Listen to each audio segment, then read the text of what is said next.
जूही चावला को आप किस रूप में जानते हैं? चुलबुली शो का अदाकारा, film producer, IPL team owner या फिर एंटी मोबाइल रेडिएशन एक्टिविस्ट? जी हाँ, पिछले 10-12 सालों से जूही चावला मोबाइल टावर्स और उनसे निकलने वाले रेडिएशंस के खिलाफ एक मुहिम भी चला रही हैं। बकौल जूही चावला ये साल 2010 या 2011 के आसपास की बात है। जूही के पति बिजनेसमैन जय मेहता ने एक दिन उन्हें मलाबार हिल मुंबई के अपने शानदार घर से सिर्फ 40 मीटर दूर राज्य सरकार के गेस्ट हाउस सह्याद्री की तरफ इशारा करके बताया कि इस गेस्ट हाउस की छत पर एक या दो नहीं बल्कि 14 मोबाइल टावर्स खड़े हैं। इन सारे मोबाइल टावर्स के एंटीनाज जूही और जय मेहता के घर की दिशा में ही थे।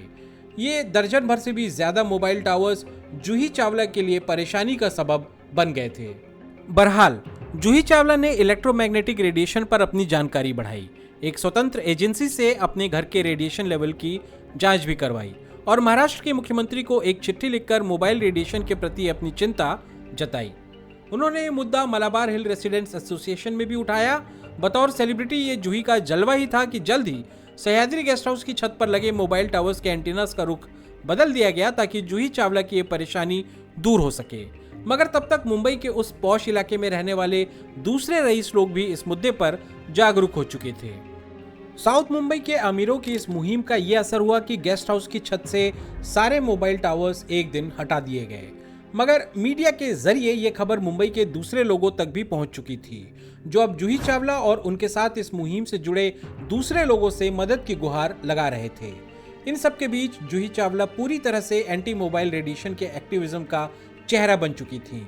वो इस मुद्दे पर बकायदा प्रेजेंटेशन भी देती थी और मीडिया के जरिए मोबाइल रेडिएशन से होने वाले नुकसान की बात लोगों तक भी पहुंचाती थी, जिसके लिए कांग्रेस पार्टी ने बकायदा उन्हें इंदिरा गांधी अवार्ड से सम्मानित भी किया। इन सब का ये नतीजा हुआ कि मुंबई की बीएमसी ने अपनी मोबाइल टावर की पॉलिसी को और सख्त बनाया और हर साल मोबाइल टावर्स के रेडिएशन लेवल की जांच को मैंडेटरी कर दिया। और 2013 की टेलीकॉम पॉलिसी के आने के बाद आज भारत में मोबाइल फोन टावर्स की पावर डेंसिटी लिमिट अंतर्राष्ट्रीय मानकों से 10 गुना कम है।